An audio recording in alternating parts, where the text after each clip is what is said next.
चंद्राभां लक्ष्मीदेशानां सूर्याभां सुरेर्वा भिरिवप्रच्छितुतः रोहन्तु सर्वबीजान्नवब्रह्मद्वे सर्वमाङ्गल्यैस्तां लक्ष्मीं क्षीरसमुद्राद्रेण चन्द्रदेवाहस्तां विश्वरूपा प्रजोवदन्धुरासुतं यद्दुःखासोऽन्यपन्नवो जागृहे परमेश्वरेभ्यो देवतायै नमो नमः सर्वोपचारां समर्पयामि।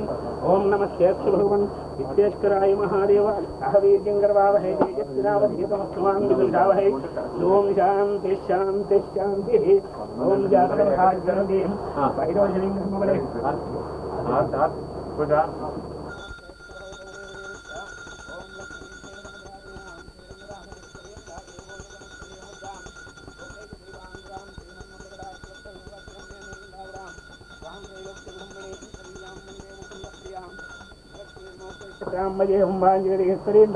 सर्वमंगलमांगल्यं महाज्ञेयं विश्वात्मानं परायणं आगाम्बरं सदा पश्यन्ति सूरयः दिवीव चक्षुरातुतं यद्यत्रासोऽन्यपन्नवो जागृणां दक्षिणरीयां वन्दे मुकुन्दप्रियां शुद्धलक्ष्मीर्मोक्षलक्ष्मी जयलक्ष्मीस्तरस्वती श्रीलक्ष्मीर्वल्लक्ष्मीश्चाप्रसन्न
ఇక్కడ కూడా తేడాలే ఉండవు. సంవత్సరాలు గడిచినా మనుషుల్లో మార్పులు రానట్టే. పోతే ప్రస్తుతానికి వస్తే రామానాయుడు గారు స్క్రిప్టుని కన్నబిడ్డల కంటే ఎక్కువగా ప్రేమిస్తాడు. ఎందుకంటే 31 సినిమాల అనుభవంతో చెప్తున్నది. మంచి మాటలు ఆయన బట్టి పెట్టేస్తారు స్క్రిప్ట్లో. ఎప్పుడైనా ఒక లెంగ్త్ తేడా వచ్చో రిమూవ్ చేయాల్సి వచ్చి ఆ ఎడిటింగ్ టేబుల్ దగ్గర అలా ఒక ఫ్రేమ్ తీస్తా అంటే ఇక ఆయన పడే బాధ, ముత్యాలన్నీ ఎడిటింగ్ టేబుల్ దగ్గర రాలిపోతున్నాయి అంటూ ఉంటాడు ఆయన. అంటే చూడండి ఆ తపన, తను తీసుకున్న స్క్రిప్టు అది ఆ లెంగ్త్. ఇదివరకంటే ఆయన కోరిక సరిపడ్డ 16,000 17,000 ఉండేయండి సినిమాలు. మా ముందడుగు 15,000 చిల్లర రిలీజ్ చేసాం ఇద్దరు హీరోలు. ఇప్పుడు వచ్చేసరికి మరి 12,000 అని 13,000 అని ఒక 1000-1500 అడుగులు తీయాల్సి వస్తుంది. ఆ తీయాల్సి వచ్చినప్పుడు ఏదన్నా మంచి మాట పోతే ఎడిటింగ్ టేబుల్ దగ్గర ముచ్చు రాలిపోయినట్టు ఆ విలవెల్లాడిపోతాడు ఆయన. అంటే ఆ కన్నబిడ్డ కంటే ఎక్కువ ప్రేమిస్తారంటానికి అది ఉదాహరణ. ఈ స్క్రిప్ట్ మన కొమ్మనాపల్లి మంచి లైన్ ఇది. యాక్చువల్గా పెద్ద మనుషులు ఎంత డామినేట్ చేస్తారో ఇద్దరు ఆడ మనుషులు కూడా అంత డామినేట్ చేస్తారు ఈ సినిమాలో. ఇద్దరు దర్శకత్వం చేసే అదృష్టం, నిజంగా అవకాశం రావడం చాలా అదృష్టం. ఆ అవకాశం రామానాయుడు గారికి ఎప్పుడూ నేను రుణపడి ఉంటానండి. తర్వాత ముఖ్యంగా ఈ రీసెంట్గా చేసిన తోడికోడలు నాయుడు గారి కుటుంబం కంటే ఈ చిత్రం ఎక్కువ విజయవంతం అవుతుందని నమ్మకం ఉంది. తప్పకుండా జరుగుతుందని అనుకుంటున్నాను. పరిశ్రమలో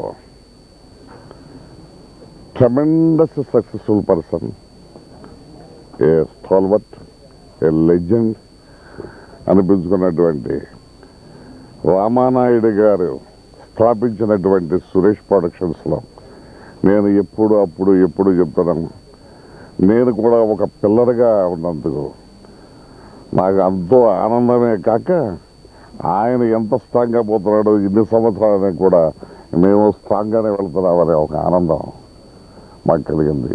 మీ ముందు ఇది సంతోషంగా చెప్పుకుంటున్నాను. పోతే ఇందాక రామానాయుడు గారు చెప్తారే సూత్రాలు, ఒక పిక్చర్కి ఎలా పాటించాలి ప్రొడ్యూసర్ అనేవాళ్ళు. నా ఉద్దేశంలో ఆయన అనుభవాలన్నీ ఒక మోస్ట్ సక్సెస్ఫుల్ ప్రొడ్యూసర్ కదా అన్ని రంగాల్లో ఆల్వేస్. ఒక ప్రొడ్యూసర్గానే కాదు, డిస్ట్రిబ్యూటర్గా కాదు, స్టూడియో ఓనర్గా కాదు, ల్యాబ్గా కాదు, మరి ఎగ్జిబిటర్గా కాదు, పబ్లిసిటీగా కాదు, అన్ని రంగాల్లోనూ ఇంత సక్సెస్ఫుల్ పర్సన్. ఆయన అనుభవాలు కానీ సూత్రాలు కానీ మరి ఒక సక్సెస్ఫుల్ పిక్చర్ని తీయడం ఎలాగో అదే. నా చిరకాల వాంఛ ఏంటంటే నవలా రచయితగా కథా రచయితగా పేరున్న సురేష్ ప్రొడక్షన్స్లో అవకాశం రాలేదని చాలా రోజులు బాధపడేవాడిని.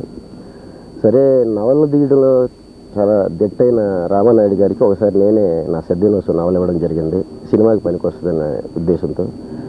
అయితే అది ఇచ్చిన చాలా కాలం ఏదో మంచి పాయింట్ ఉంది తప్ప ఇది సినిమాకి అనుకూలంగా లేదేమో అనే ఫీలింగ్ సత్యనారాయణ గారు చెప్పినట్టు చాలా రోజులు తాత్సారం జరిగింది.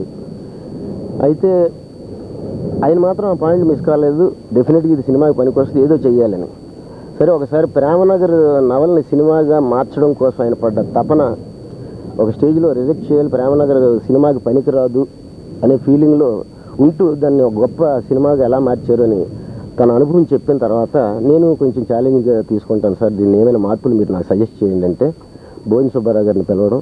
సో సుబ్బారావు గారు చాలా శుతిమెత్తగా ఇబ్బంది పెట్టకుండా తనకు కావాల్సిన పాయింట్ని రాబట్టుకోవడం కోసం జస్ట్ 5-6 రోజులు గట్టిగా నా మీద ప్రెషర్ క్రియేట్ చేసినప్పుడు తర్వాత నా అనుభవం చాలదేమో బ్రదర్స్ లాంటి వ్యక్తుల హెల్ప్ తీసుకుంటే నా సీనియర్ రైటర్స్ సినిమాగా మార్చడానికి వాళ్ళ అనుభవం నాకు డెఫినెట్గా నవలకి సహకరిస్తుందనే ఫీలింగ్తో ఎక్స్ప్రెస్ చేయడం జరిగింది. తర్వాత నేను చేసిన మార్పులతో రామానాయుడు గారికి ముందు వెంకటేశ్వర గారికి చెప్పాను. పరువు ప్రతిష్ట, నాయుడు గారి కుటుంబం, ఈ 2 సినిమాల తర్వాత నాకు సురేష్ ప్రొడక్షన్స్లో నాకు ఈ పిక్చర్ రావడం చాలా అదృష్టంగా ఫీల్ అవుతున్నాను, చాలా హ్యాపీగా ఫీల్ అవుతున్నాను. టెన్షన్ లేకుండా యాక్ట్ చేయవచ్చని మనస్ఫూర్తిగా చెప్తున్నాను. ఎందుకంటే ఒక ఎలర్ట్ కాంపౌండ్ ఉందండి దీనికి.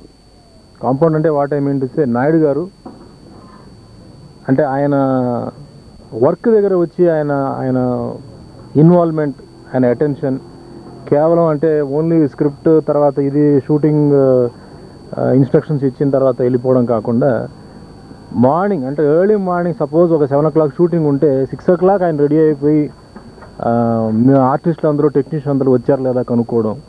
ఇదంతా ఏంటంటే వర్క్ చేయడానికి ఒక ఇన్స్పిరేషన్ వస్తుంది. జనరల్గా కొన్ని షూటింగ్స్కి వెళ్తే వర్క్ చేయడానికి ఒక ఇన్స్పిరేషన్ లేటుగా వస్తుంది. బట్ ఇక్కడ ఎట్లా ఉందంటే ఆయన వచ్చి మార్నింగ్ 6 o'clock అక్కడ ఆయన స్పాట్లో ఉంటారు అని చెప్పి మా ఆర్టిస్టులకి ఏంటంటే ఇట్స్ నాట్ భయం కాదు, బట్ ఒక అలర్ట్గా ఏంటంటే మనం ఒక వర్క్కి ఒక టేక్ ఆఫ్కి మంచి ఒక సిగ్నల్ అది. అండ్ ఇప్పుడు డైరెక్టర్ బోయిన సుబ్బారావు గారు ఉన్నారు, పర్చు బ్రదర్స్ గారు ఉన్నారు, వీళ్ళందరూ ఏంటంటే ఒక ఫ్యామిలీగా అంటే ఇది టోటల్గా ఏంటంటే సక్సెస్ రావాలంటే ఏదో మనస్ఫూర్తిగా 100%కి 200% మనస్ఫూర్తిగా అది మనసులో పెట్టుకొని ఆ వర్క్ స్పాట్లో వచ్చి వాళ్ళ ఇన్వాల్వ్మెంట్ తర్వాత అక్కడ స్పాట్లో ఏంటంటే అందరు ఈ పర్టికులర్ యూనిట్లో ఎట్లా అంటే ఏదో మన పని అయిపోయింది కదా ఇంకా వాళ్ళతో మనకి ఏ సంబంధం ఉందో అట్లా కాకుండా ఈవెన్ ఏదో వేరే ఏదైనా ఒక చిన్న పనులు ఉంటే కూడా వాళ్ళు they take it on their own.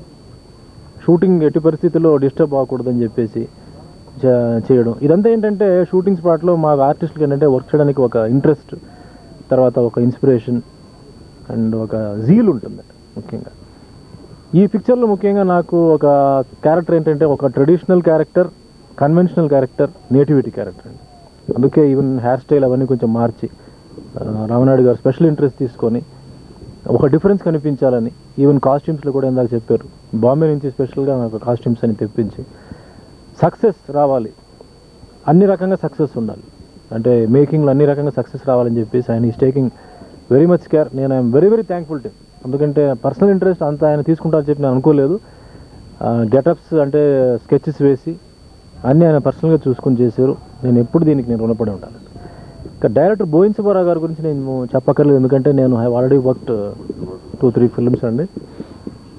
టోటల్గా స్పాట్కి వచ్చిన తర్వాత ఒక డైరెక్టర్ అంటే ఆయన డ్యూటీ ఏం చేయాలో పొద్దుటి నుంచి రాత్రి వరకు షూటింగ్ అయిపోయిన తర్వాత కూడా నెక్స్ట్ డే సీన్స్ గురించి లేదా నెక్స్ట్ డే లొకేషన్స్ గురించి స్క్రిప్ట్ గురించి 100% దాంట్లోనే ఇన్వాల్వ్మెంట్ అనమాట. షూటింగ్ తర్వాత ఆయనకి ఎటువంటి అవగేషన్స్ లేవు, బయట ఏం జరుగుతుంది, అసలు ప్రపంచంలో ఏం జరుగుతుందో దాని గురించి అసలు ఆయన ఈ will not bother himself. Schedule ఎవరికి ఏంటంటే నెక్స్ట్ డే షూటింగ్ ఏంటి, సీన్స్ ఏమిటి, ఇదే. సో ఇట్లా ఏంటంటే there are so many pillars అండి ఇక్కడ, అంటే who are taking very much care. అంటే ఈవెన్ ఒక చిన్నగా 1% కూడా పొరపాటు జరగకూడదని చెప్పేసి ఇక్కడ యూనిట్ బాయ్స్ నుంచి సరే, డ్రైవర్స్ నుంచి సరే, technician, even cameraman, lighting, anything. So ఏంటంటే ఒక వర్క్ చేసేటప్పటికి మాలాంటి ఆర్టిస్ట్కి ఏంటంటే మా క్యారెక్టర్ మీద కాన్సన్ట్రేట్ ఓన్లీ చేయాలి, ఇంకా మిగతా విషయాల గురించి మనం అసలు ఆలోచించాల్సిన పని లేదు అలా ఒక ఫీలింగ్ ఏంటంటే సైకలాజికల్గా మాకు ఒక ధైర్యం వస్తుంది. So there is more involvement in this particular unit on towards the acting part and the character అనమాట. సో మళ్ళీ నాకు ఈ ఛాన్స్ ఇచ్చి ఈ బ్యానర్లో యాక్ట్ చేయడానికి నాకు అవకాశం ఇచ్చినందుకు నేను I'm very very thankful. And I definitely wish మీ అందరిది బ్లెస్సింగ్స్తో, కోఆపరేషన్తో this picture will be a super duper hit. Thank you.